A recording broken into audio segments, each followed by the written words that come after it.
ओम नमो भगवते वासुदेवाय। ओम नमो भगवते वासुदेवाय।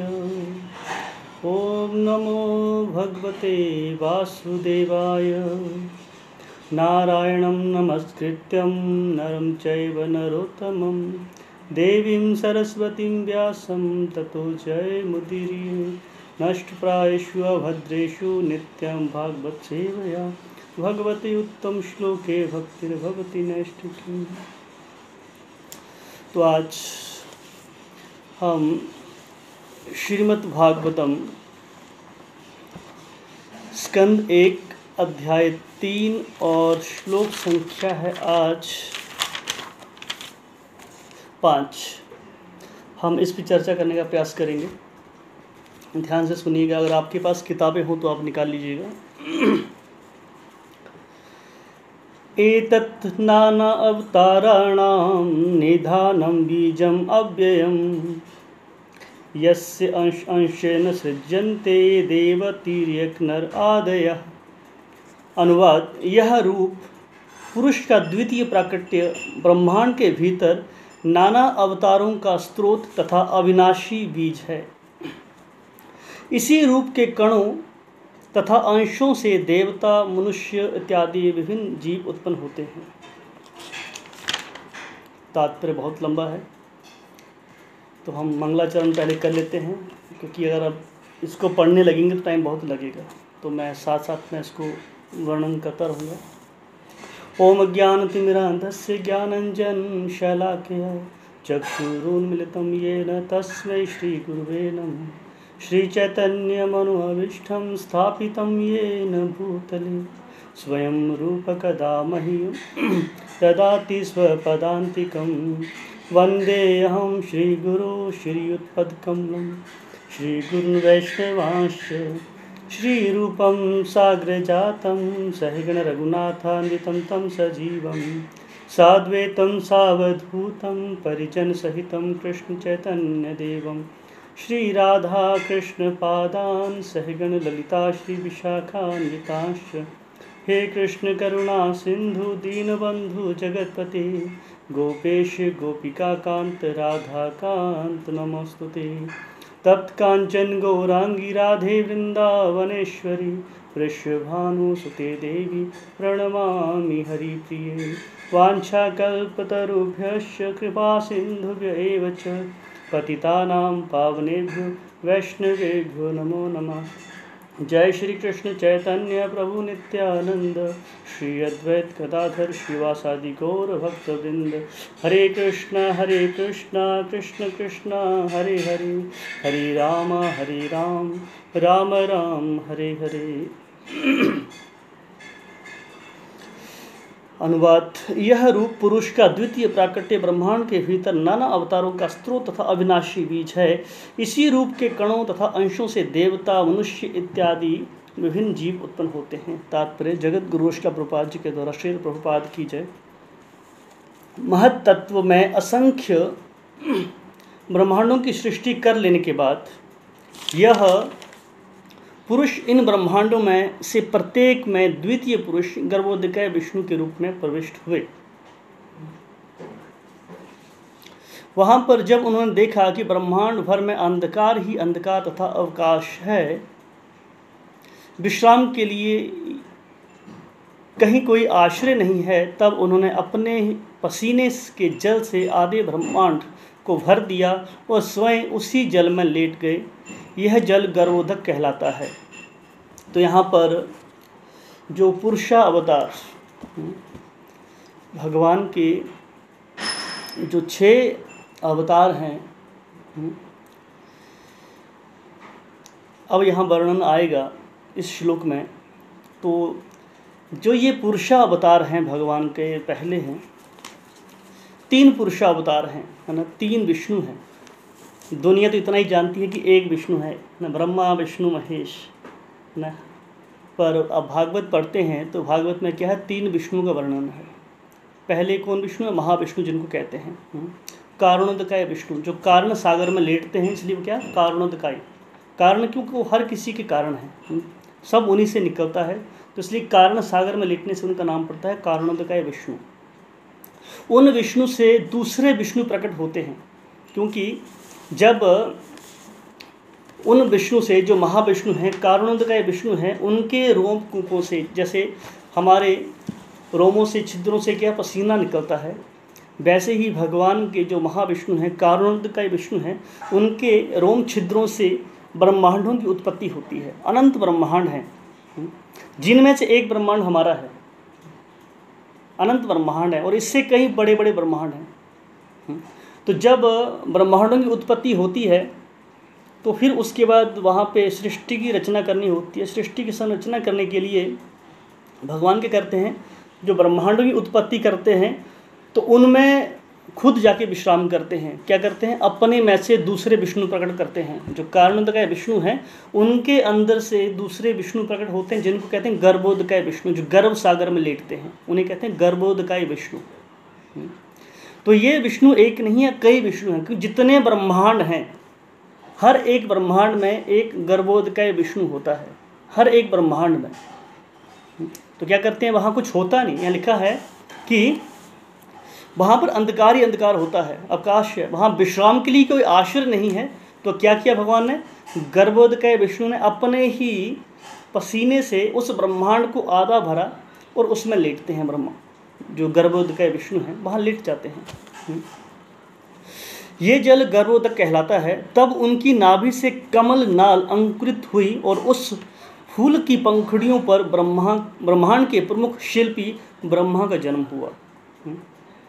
यहाँ से फिर क्या होता है, ब्रह्मा का जन्म होता है। जो गर्भोदकाय विष्णु गर्भ सागर में लेटते हैं, उनकी नाभि से कमल निकलता है, उस कमल के ऊपर ब्रह्मा का जन्म होता है।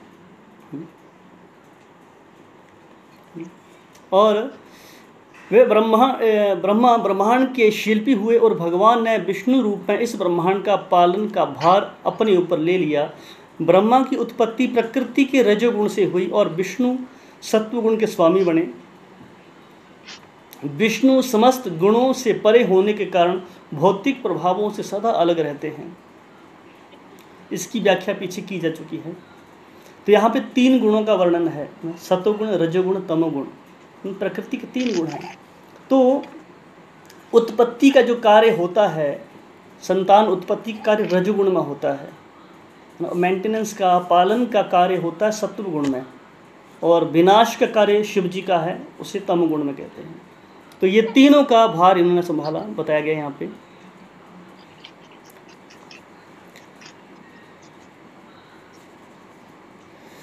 इसकी व्याख्या पहले की जा चुकी है। ब्रह्मा से रुद्र शिव उत्पन्न हुए, जो तमोगुण के स्वामी हैं। आगे अब भागवत में वो वर्णन आने वाला है, जहाँ बताया गया है कि कैसे शिव जी की उत्पत्ति होती है। भागवत कहता है, ये अगले श्लोक में वर्णन है। क्योंकि ब्रह्मा ने जब 4 कुमार पैदा किए, क्योंकि यहाँ जब ब्रह्मा की उत्पत्ति होती है तो ब्रह्मा को भगवान जब ज्ञान देते हैं, सृष्टि की रचना के लिए कहते हैं, तो ब्रह्मा की पहली औलाद यानी सृष्टि के सबसे पहले प्राणी ब्रह्मा हुए। ब्रह्मा के बाद 4 कुमार पैदा होते हैं। 4 कुमार हैं जिनके बारे में आगे वर्णन आएगा। ये 4 कुमार सृष्टि के सबसे प्राचीन और बुजुर्ग इंसान हैं, सबसे सीनियर सिटीजन में आते हैं। पर दिखते कैसे हैं आज भी? ये 5 साल की उम्र के। इन्होंने अपनी उम्र बढ़ाई नहीं, क्योंकि ये क्या थे, परम योगी थे, तपस्वी थे, ये ब्रह्म ज्ञानी थे ये। तो इन्होंने अपनी उम्र नहीं बढ़ाई। तो मैं इस पर नहीं बोलूँगा, क्योंकि आगे फिर अभी वर्णन आने वाला है, हम उस पर उसी टाइम चर्चा करेंगे। मैं सिर्फ श्लोक पे ही बात करूँगा, जो श्लोक है। तो यहाँ पर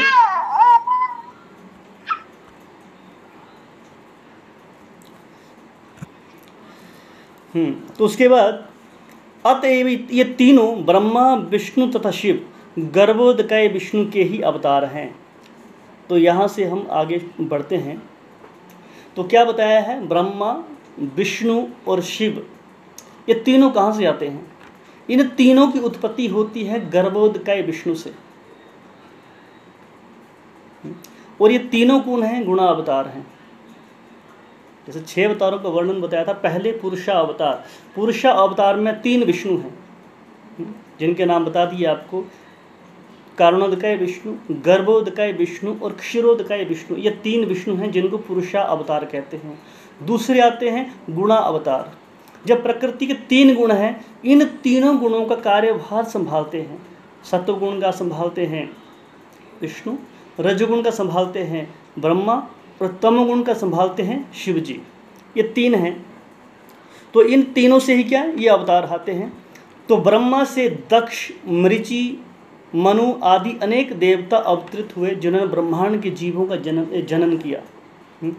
तो ब्रह्मा ने अब सृष्टि का पालन शुरू किया। यहाँ से जैसे कहा पहले तो 4 कुमार हुए, चारों कुमार ब्रह्मचारी बने, उन्होंने शादी नहीं करी, वो ब्रह्मचारी रहे।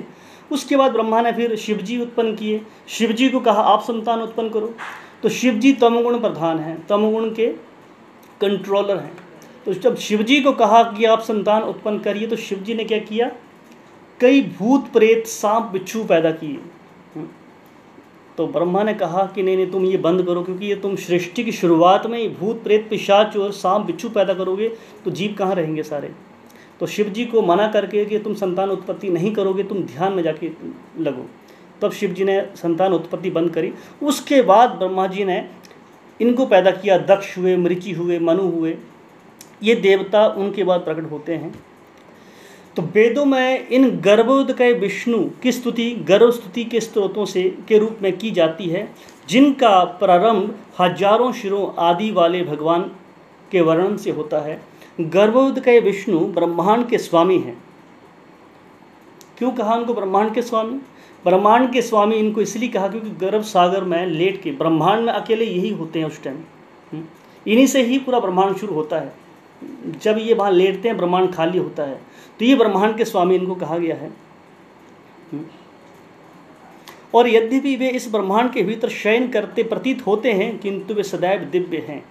इसकी भी व्याख्या की जा चुकी है। विष्णु जो कि गर्भोदकाय विष्णु के रूप पूर्ण अंश हैं, विश्व भर के जीवों के परमात्मा हैं। फिर उसके बाद आते तीसरे विष्णु की बात।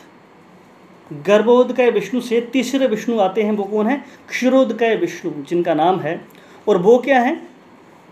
परमात्मा है समस्त जीवों के। जितने भी जीव हैं, जब सृष्टि की रचना हुई, गर्भोदकाय विष्णु के बाद जब सृष्टि शुरू हो गई, ब्रह्मा पैदा हो गए, ब्रह्मा के बाद जीवों की उत्पत्ति हुई, तो उन जीवों के साथ परमात्मा रूप में वास करने के लिए गर्भोदकाय विष्णु से ही तीसरे विष्णु निकलते हैं, जिनको कहते हैं क्षीरोदकाय विष्णु। ये तीसरे विष्णु हैं।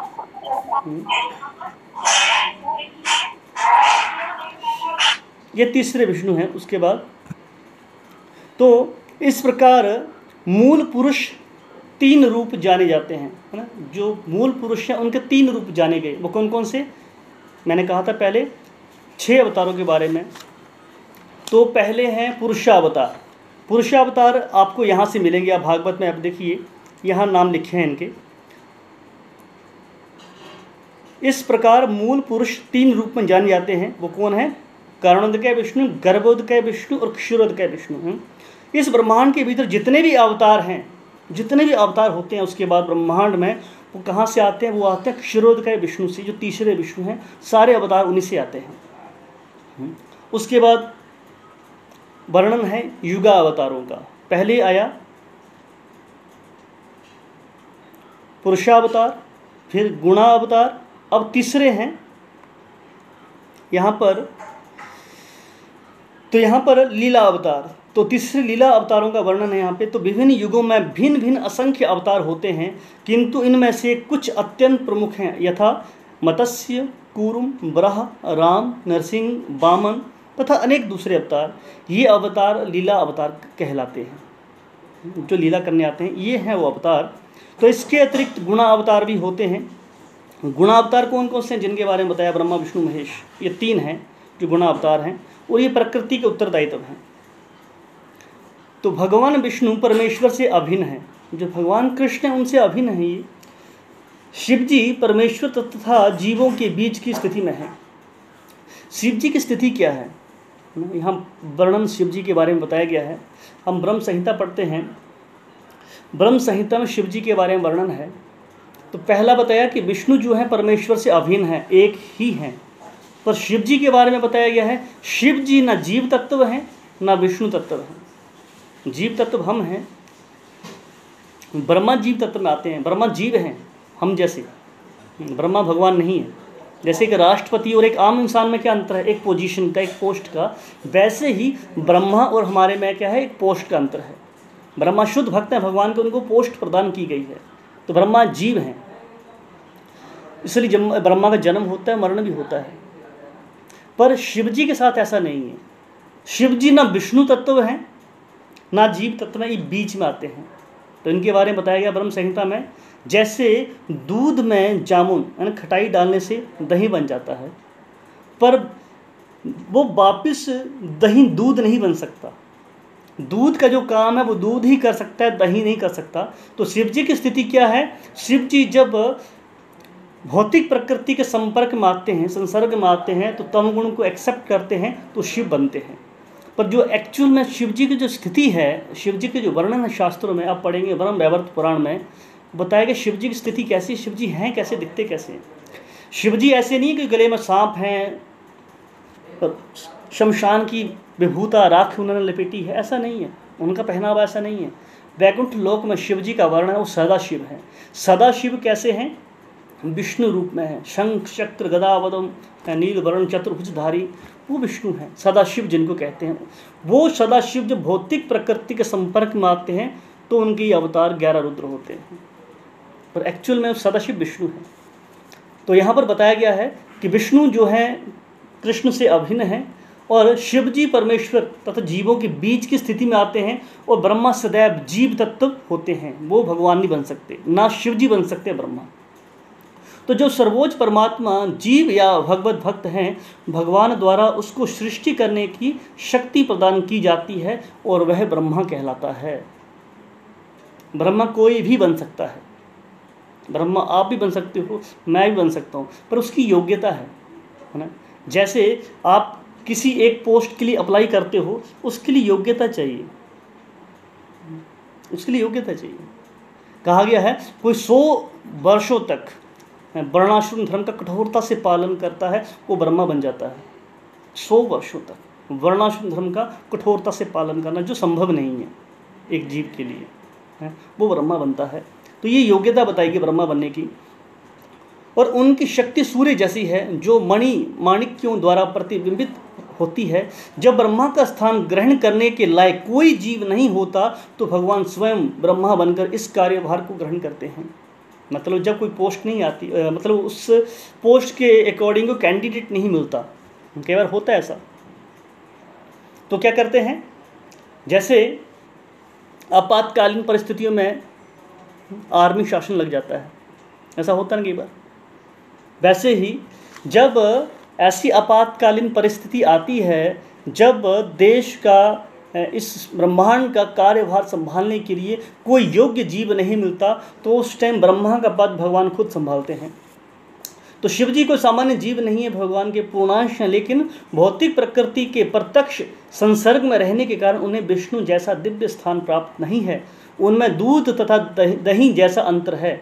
तो यूँ तो दही दूध ही है, फिर भी वे दूध के स्थान पर उपयोग नहीं लाया जा सकता। मैंने पीछे इसके बारे में बताया आपको।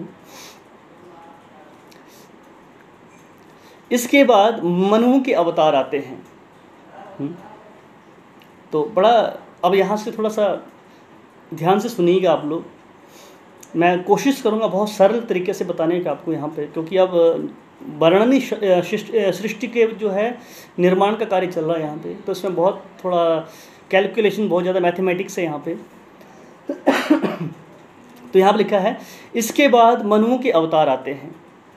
ब्रह्मा के जीवन के एक दिन हमारे सौर वर्षों की गणना के अनुसार 43 लाख गुणा 1000 वर्ष में 14 मनु होते हैं। इस प्रकार ब्रह्मा का एक मास में 420 मनु तथा ब्रह्मा के एक वर्ष में 5040 मनु होते हैं। ब्रह्मा की आयु 100 वर्ष की है, अतः ब्रह्मा के जीवन में 5040 इंटू 100 कितने 5,04,000 मनु होते हैं। ब्रह्मांडों की संख्या अनगिनत है और इनमें से प्रत्येक में एक एक ब्रह्मा होते हैं और ये सब पुरुष के श्वास लेने और छोड़ने जितने समय में उत्पन्न तथा विनष्ट हो जाते हैं। अतएव कल्पना की जा सकती है कि पुरुष के एक श्वास काल में कितने लाखों मनु होते होंगे। तो जो अभी बताया मैं उस पर अब चर्चा करने का प्रयास करता हूँ। तो यहाँ क्या लिखा है कि ब्रह्मा के जीवन के एक दिन में, जो ब्रह्मा का दिन कितना बड़ा, पहले वो सुनिए आप। 4 युग हैं, सतयुग, त्रेता, द्वापर, कलयुग। कलयुग की उम्र कितनी है आप गीता पढ़ेंगे। गीता के 8वें अध्याय में इसका वर्णन आता है। कलयुग की उम्र है 4,32,000 साल। 4,32,000 साल कलयुग की उम्र है। द्वापर युग कितना है, इससे डबल है। 4,32,000 इंटू 2 करिए, 8,64,000। 8,64,000 द्वापर युग की उम्र है।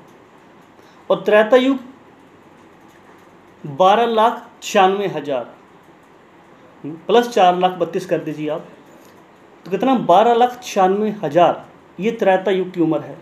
प्लस 4,32,000 17,28,000 सतयुग की उम्र है। सिंपल हिसाब है। 4,32,000 को इंटू 2 कर दीजिए, 4,32,000 साल से डबल कितना हो जाएगा, 8,64,000। ऐसे आपको प्लस करना है। तो 4 लाख इंटू 3 त्रेता युग, 4 लाख इंटू 4 सतयुग। ये है चारों युगों की उम्र।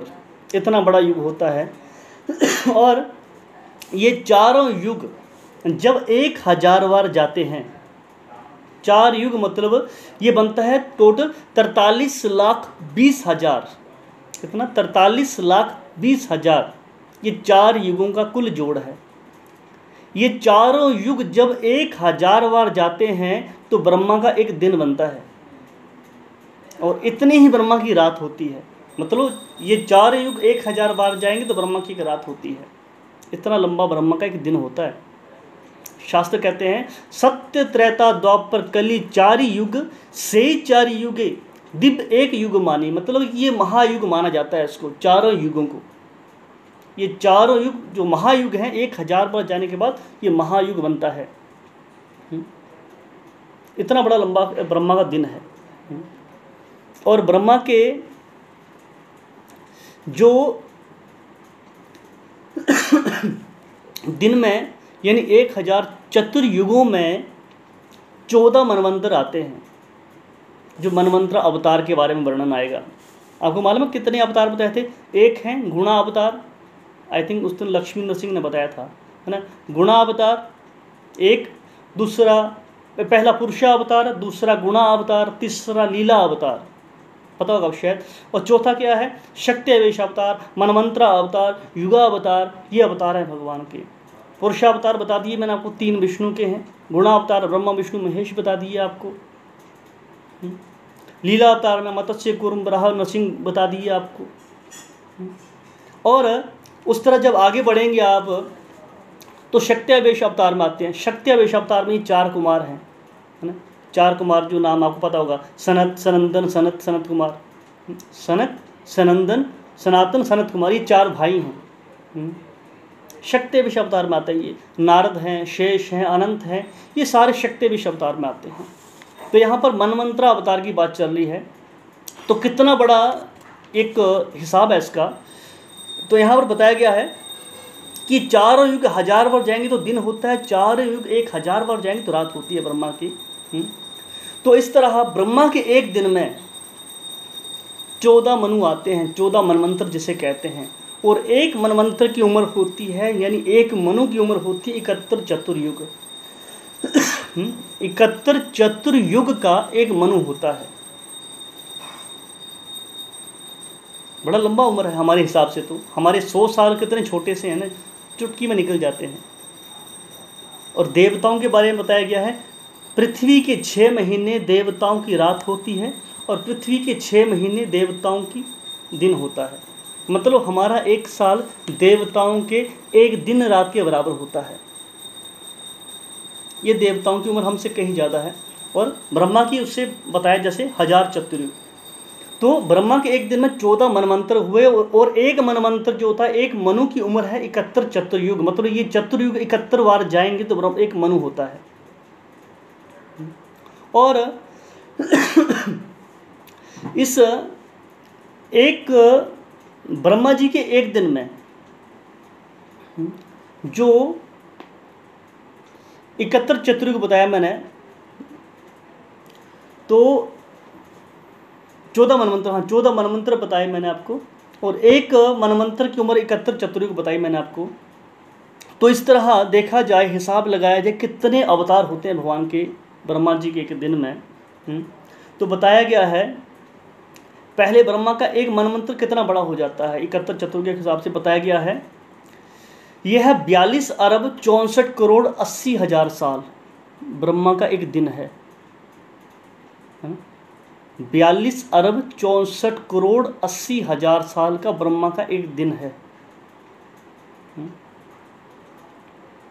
और एक दिन में 284 अवतार होते हैं ब्रह्मा की।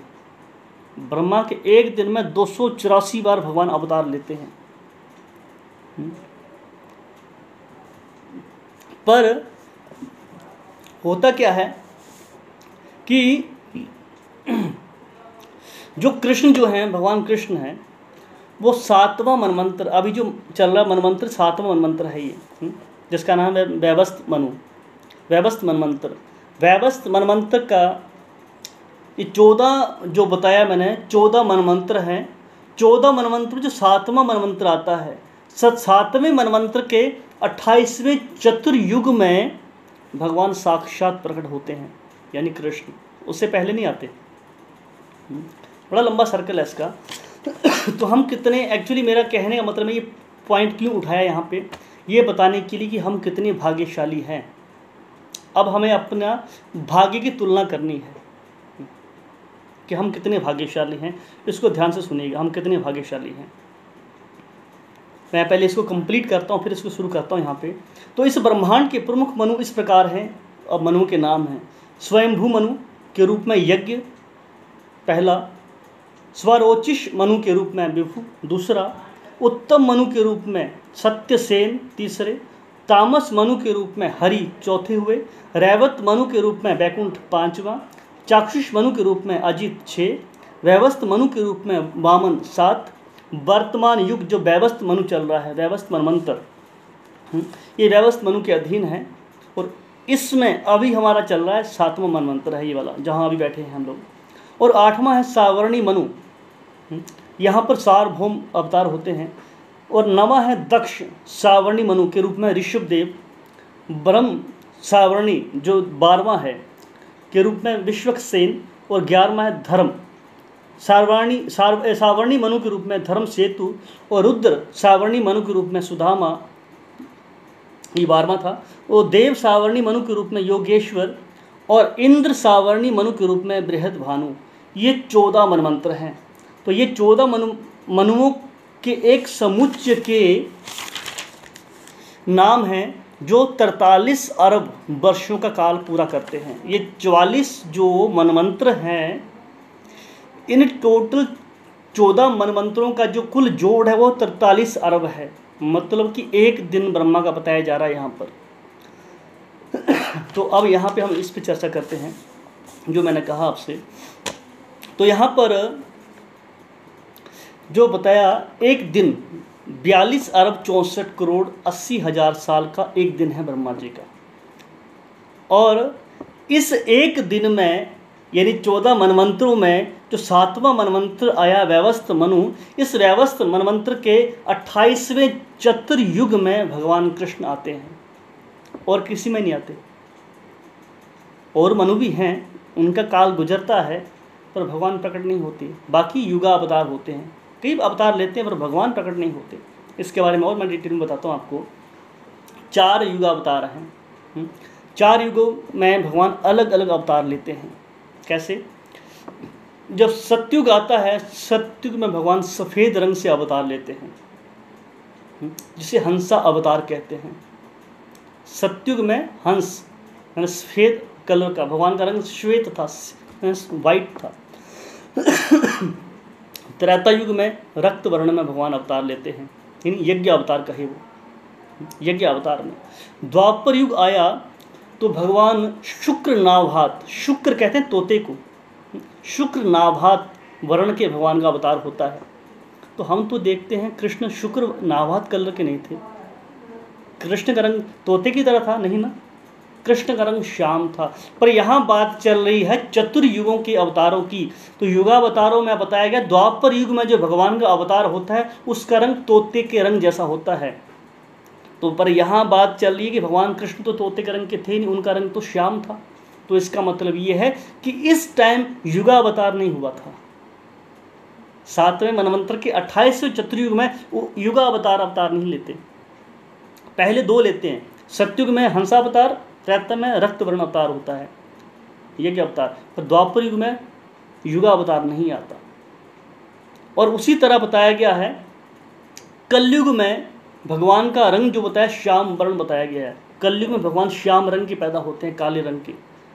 पर ऐसा तो हुआ नहीं, कलयुग में भगवान गौर वर्ण पीत वर्ण में पैदा हुए अवतार लिया चैतन्य महाप्रभु। तो ऐसा क्यों हुआ? चैतन्य महाप्रभु क्योंकि बाकी युगों में अवतार आते हैं पर इन युगों में अवतारी आते हैं।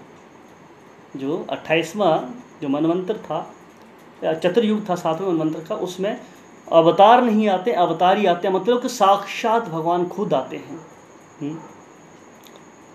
उनका रंग पीत वर्ण था। तो कृष्णदास कविराज कहते हैं पूर्ण भगवान कृष्ण ब्रजेंद्र कुमार गोलोकेर ब्रजेर सह नित्य विहार ब्रह्मार एक दिन तेहु एक बार अब 3 हैया करें प्रकट विहार। कि ब्रह्मा के एक दिन में भगवान साक्षात खुद प्रकट होते हैं, विहार करते हैं, लीला करते हैं। तो अब जिस पॉइंट में मैं कहने वाला था वो पॉइंट क्या था मेरा, कि 42 अरब सालों तक, 42 अरब वर्षों तक भगवान ने कभी अपनी कृपा प्रकट नहीं करी। कितने अवतार हुए भगवान के, पर भगवान ने अपनी कृपा प्रकट नहीं करी। सिर्फ इस युग में तुम हम क्यों भाग्यशाली कहे गए, हम क्यों भाग्यशाली हैं, वो इसलिए हैं कि इस मनमंत्र में भगवान प्रकट हुए हैं साक्षात कृष्ण, साक्षात चैतन्य महाप्रभु। इससे पहले कितने अवतार हुए भगवान के? सत्युग में, त्रेता युग में कितने अवतार हुए बताया गया भागवत में। श्रीमद् भागवत में किसी भी अवतार के लिए करुणा शब्द यूज नहीं किया गया है, किसी भी अवतार के लिए करुणा शब्द यूज नहीं किया गया है। भगवान नरसिंह देव हुए, राम हुए, कृष्ण हुए, करुणा शब्द यूज नहीं हुआ, क्योंकि करुणा दिखाई नहीं उन्होंने। सिर्फ चैतन्य महाप्रभु ने ही करुणा दिखाई है। चैतन्य महाप्रभु के लिए करुणा अवतार शब्द यूज होता है और किसी के लिए नहीं होता। भगवान नरसिंह देव आए, कृपा नहीं करी, हिरण्यकशिपु को चीर फाड़ दिया, ऑपरेशन कर दिया। पहला ऑपरेशन हुआ, ऑपरेशन सक्सेसफुल और पेशेंट डेड, है ना, करुणा नहीं दिखाई। राम आए, रावण का वध किया, करुणा नहीं दिखाई। कृष्ण आए, सबका वध किया, करुणा नहीं दिखाई। कोई कह सकता सुदामा पे दिखाई, नहीं दिखाई। सुदामा गया तब दिखाई, खुद नहीं दिखाई। सुदामा को जाना पड़ा करुणा लेने के लिए। पर चैतन्य महाप्रभु एक ऐसे हैं जिन्होंने सिर्फ करुणा की, पात्र अपात्र देखे बिना। कोई किसी के अंदर पात्रता नहीं देखी, कोई इंसान योग्य है या नहीं है कोई मतलब नहीं है। बाकी जितने भी अवतार हुए उन्होंने करुणा नहीं करी। इसलिए हम भाग्यशाली हैं, इस युग में हमारा जन्म हुआ है। चैतन्य महाप्रभु हमारे युग में प्रकट हुए हैं। हम बल्कि ऐसा कहना चाहिए हम चैतन्य महाप्रभु के युग में प्रकट हुए हैं। और अगले 42 करोड़ सालों बाद, अगले 42 करोड़ सालों के बाद भगवान अवतार लेंगे। अगर हम अब भक्ति नहीं किए, हम अब भजन नहीं किए, तो हम 42 करोड़ साल वेट करना पड़ेगा। 42 करोड़ सालों तक वेट करना पड़ेगा। उसके बाद तो हमें बहुत गंभीर हो जाना चाहिए, हमें बड़ी गंभीरता से भक्ति करनी चाहिए। ये सारे अवतारों का वर्णन क्यों है, क्यों इतना डिटेल से बताया जा रहा है, इनका मतलब क्या है बताने का? शुकदेव गोस्वामी कथा कर रहे हैं, ऐसा क्यों बता रहे हैं? वो परीक्षित महाराज तो मरने वाले 7 दिन बाकी हैं, तो क्यों इतना सुनने के लिए तैयार बैठे हैं वो, कि मुझे मनमंत्रों के बारे में बताओ, युगा अवतारों के बारे में बताओ, लीला अवतारों के बारे में बताओ। इतना डिटेल में क्यों जानना चाह रहे हैं? भगवान की महिमा, ये भगवान के अंश मात्र हैं। इससे पता चलता है हमारी क्या बिसात है ना, इंसान कितना अहंकारी, कितना घमंड है। 2 कौड़ी की इंसान की वैल्यू नहीं है, 2 कौड़ी की इंसान की वैल्यू नहीं है। और आप इनकी जो अभी बताया जा रहा है ब्रह्मा की उम्र के बारे में, अब सोचिए ब्रह्मा की उम्र बताई जा रही है इतनी, 42 अरब साल, कम होते हैं। एक दिन है ब्रह्मा का, एक दिन। हमारी गिनती क्या है उसमें बताइए? हमारी गिनती है? बल्कि अगर कहा जाए ब्रह्मा के 100 साल की गिनती करके बताओ, 42 अरब साल ब्रह्मा का एक दिन है, 100 साल ब्रह्मा की उम्र है, सारे कैलकुलेटर फेल हो जाएंगे, पर हम उम्र नहीं बता पाएंगे ब्रह्मा की। तो इससे पता चलता है हमारी क्या औकात है, हमारी कोई भी साथ नहीं है। तो भगवान की महानता ही, और इस ब्रह्मा की उम्र कितनी है भगवान के लिए, हम सोचने में पड़ गए और हमारा दिमाग चकरा गया कि कितनी बड़ी उम्र है ब्रह्मा की, कितनी बड़ी उम्र, हम कैलकुलेट नहीं कर पा रहे। और इस ब्रह्मा की उम्र कितनी है जानना चाहेंगे आप? अब देखिए ब्रह्मा की उम्र कितनी है यहाँ पे बताया गया है। फिर युगावतार भी होते हैं। युगों का नाम है सत्य, त्रेता, द्वापर तथा कलयुग। जो मैंने आपको 4 युगावतार बताए मैंने आपको। प्रत्येक युग के अवतारों का रंग भिन्न होता है। ये रंग श्वेत, लाल, काला तथा पीला, मैंने अभी वर्णन बताया आपको। द्वापर युग में भगवान कृष्ण काले रंग में प्रकट हुए और कल युग में चैतन्य महाप्रभु पीले रंग में प्रकट हुए। तो ये युगावतार नहीं थे, ये साक्षात अवतारी थे। इस प्रकार शास्त्रों में भगवान के समस्त अवतारों का उल्लेख मिलता है। किसी भी धूर्त के लिए अवतार बनने की गुंजाइश नहीं है। एक कारण ये भी इसके बारे में बताने का, क्या कारण बता रहे हैं यहाँ पे कि किसी धूर्त के लिए, धूर्त किसे कहते हैं? आजकल बहुत हैं अपने आप को भगवान कहने वाले। 4 चेले के बन जाते हैं, कहते हैं मैं तो भगवान का अवतार हूँ, मैं विष्णु हूँ, मैं कृष्ण हूँ, और मोर मुकुट लगा के घूमते हैं लड़कियों के साथ में। ताकि ऐसे धूर्त जब आए उनसे आप बात कर सको शास्त्रों के आधार पे। तो क्या कहा? क्योंकि अवतार का उल्लेख शास्त्रों में रहता है। कोई भी अवतार अपने को ईश्वर का अवतार घोषित नहीं करता। जो अवतार है वो भी अपने आप को अवतार घोषित नहीं करता। मैंने कल की क्लास में बताया था चैतन्य महाप्रभु के बारे में। चैतन्य महाप्रभु को कोई कहता था कि आप साक्षात भगवान के अवतार हो, साक्षात ब्रजेंद्र नंदन कृष्ण हो आप सॉरी। तो चैतन्य महाप्रभु अपने आप क्या करते थे? कानों में उंगली डाल लेते थे कि मैं कृष्ण नहीं हूँ। तो चैतन्य महाप्रभु को जब कोई भगवान कहता था तो भगवान चैतन्य महाप्रभु अपने कानों में उंगली डाल लेते थे, अपने आप को भगवान घोषित नहीं करते थे। उन्होंने अपने आचरण से सिखाया। हम किसी को भी भगवान नहीं मानते, उस राह चलते इंसान को जो अपने को भगवान कहे। तो सारा का सारा खेल इसलिए है, सारा का सारा वर्णन शास्त्रों में इसलिए है ताकि कल कोई धूर्त अपने आप को भगवान घोषित करता है, अपने आप को भगवान का अवतार कहता है, तो हम क्या कर सकते हैं? शास्त्रों के आधार पर प्रमाण मांग सकते हैं कि बताओ तुम्हारा कौन से शास्त्रों में वर्णन है। ये लिखा है यहाँ पे, क्योंकि अवतार का उल्लेख शास्त्रों में रहता है। कोई भी अवतार अपने को ईश्वर का अवतार घोषित नहीं करता, अपितु ऋषिगण शास्त्रों में उल्लिखित लक्षणों के आधार पर उन्हें स्वीकार करते हैं। शास्त्रों में अवतार के लक्षणों तथा उनके द्वारा संपन्न होने वाले विशेष कार्य का उल्लेख रहता है। तो भगवान प्रकट होने होते हैं, उससे पहले उनके बारे में शास्त्रों में वर्णन होता है। वो क्या क्या लीलाएं करेंगे उसके बारे में वर्णन होता है। आप उठाइए भविष्य पुराण में कल की भगवान का वर्णन है। कल की भगवान कहाँ अवतार लेंगे, किस घर में लेंगे, उनके माता पिता का नाम क्या होगा, सारा वर्णन है उसके अंदर। प्रकट हुए नहीं पर वर्णन पहले से है। तो ये मकसद है परीक्षित महाराज का प्रश्न पूछने का, ताकि कलयुग में लोग अपने को भगवान घोषित ना करें, और करें तो उनके इन लीलाओं को हम भांडा फोड़ कर सकें। इसलिए लीला सारे गुणों के बारे में, अवतारों के बारे में पूछा जा रहा है, इसलिए पूछा जा रहा है। कोई कहता है भगवान का अवतार हूँ, उनसे इतना को भगवान कृष्ण ने तो गोवर्धन पर्वत उठा दिया, 7 दिन 7 रातों तक एक उंगली पे, छोटी उंगली पे। आप 7 दिन 7 रात तक पर्वत नहीं, 7 किलो का पत्थर ही उठा के दिखा लो। 7 दिन रात नहीं, 7 मिनट के लिए ही तो उठा के दिखा दो। और 7 मिनट भी ना उठा पाए तो जूतों की माला तैयार रखी है तुम्हारे लिए। ये ऐसे लोगों के लिए। तो ये मकसद है यहाँ पे। तो प्रत्यक्ष अवतारों के अतिरिक्त असंख्य शक्त्यावेश अवतार होते हैं, इनका भी प्रमाणिक शास्त्रों में उल्लेख रहता है। ऐसे अवतारों को प्रत्यक्ष तथा अप्रत्यक्ष दोनों प्रकार से शक्ति प्राप्त रहती है। जब उन्हें प्रत्यक्ष शक्ति मिलती है तो वे अवतार कहलाते हैं, किंतु जब उन्हें अप्रत्यक्ष शक्ति मिलती है तब वे विभूति कहलाते हैं।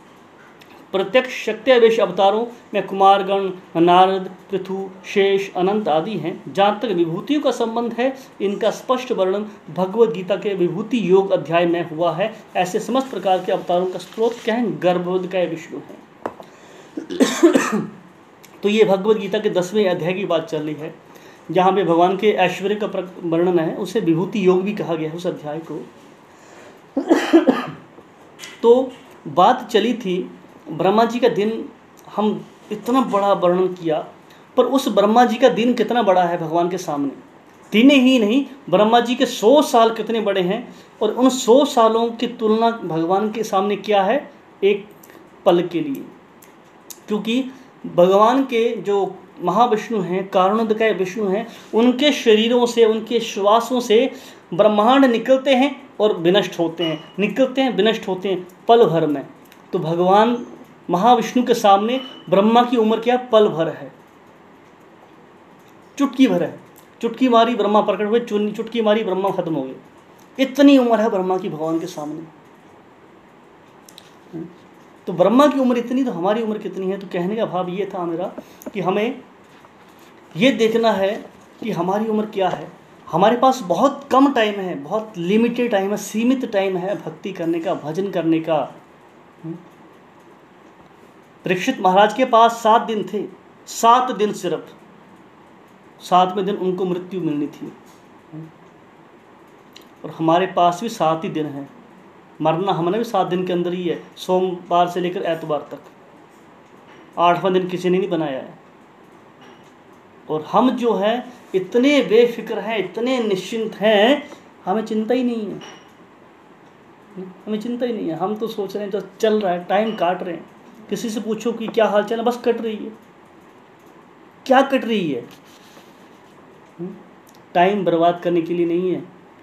चाणक्य पंडित कहते हैं कि एक क्षण भी बीता हुआ जो आपने बर्बाद कर दिया है, दुनिया भर का धन लुटा के भी, उसको देखकर भी उस बीतते हुए पल को वापस नहीं ला सकते। कोई नहीं ला सकता। और हमने तो अपना समय बर्बाद किया है। बचपन तो खेल कूद में बिता दिया, जवानी आई अय्याशी में उड़ा दी, मौज मस्ती में। शादी हुई तो जिम्मेदारियों में फंस गए, भजन नहीं किया। जीवन का लक्ष्य भजन करना है, भक्ति करना है, दूसरा नहीं है। बुरा मत मानना इस बात का। मरते समय ना पत्नी काम आएगी, ना बच्चे काम आएंगे, ना यार दोस्त रिश्तेदार काम आएंगे। कहते पत्नी शमशान घाट तक, बच्चे पत्नी दहलीज तक, बच्चे शमशान घाट तक। ये है सच्चाई। और हम इन्हीं के ऊपर, हमें इन्हीं के ऊपर घमंड है कि ये मेरे अपने हैं। बुरा मत मानना, आपके कोई नहीं है।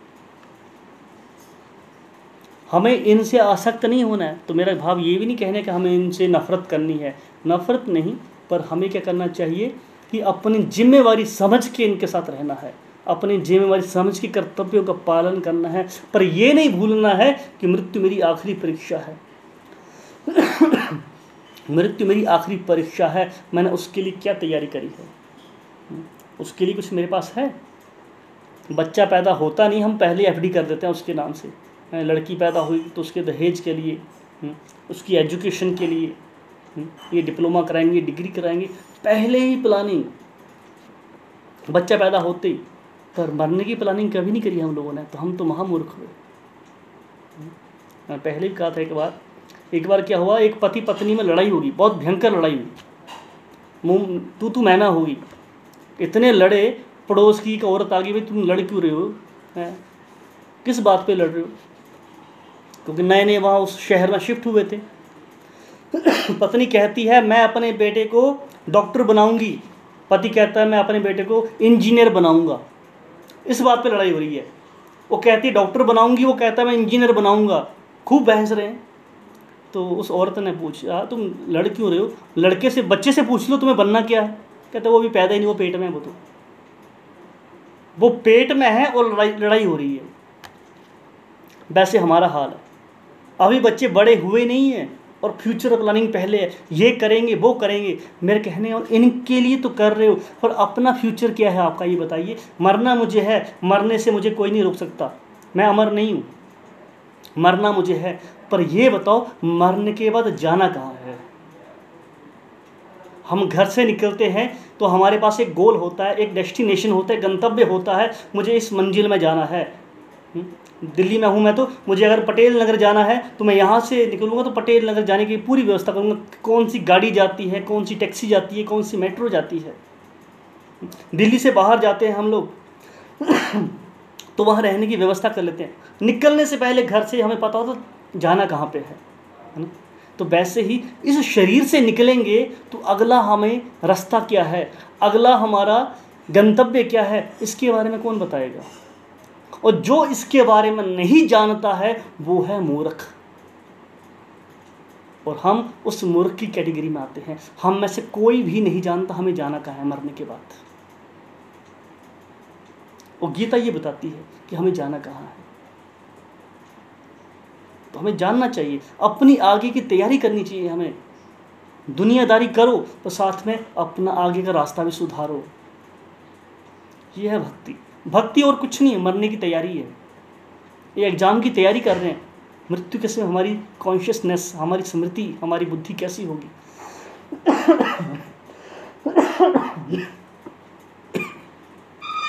तो ये तैयारी है हमारे लिए। तो इसलिए इतना वर्णन किया जा रहा है यहाँ पे, ताकि हम अपने आप को देखें हम हैं कहाँ यहाँ पे। हमें जानना है अपने बारे में, इसलिए हमें गंभीर होना है। मैंने कहा हम बड़े भाग्यशाली हैं, बहुत फॉर्चुनेट हैं हम, है ना, कि हमें इस समय इस दौर में जन्म मिला है।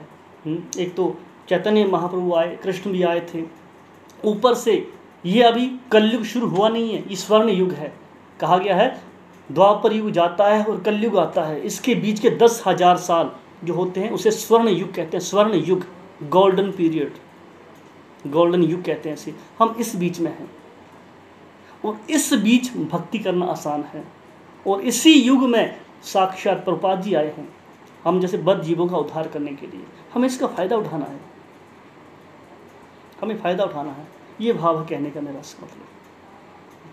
तो हमें गंभीर बनना है। मेरी आपसे प्रार्थना है थोड़े और सिंसियर हो जाइए। जो हो गया सो हो गया। ये नहीं सोचना चाहिए अब उम्र निकल गई, बूढ़े हो गया, भजन क्या करेंगे। नहीं, जब होश आए तब सवेरा। कहते हैं सुबह का भूला शाम को खैर आए, तो उसे भूला नहीं कहते। हमें अब याद आ गई, कोई दिक्कत नहीं है, बहुत है।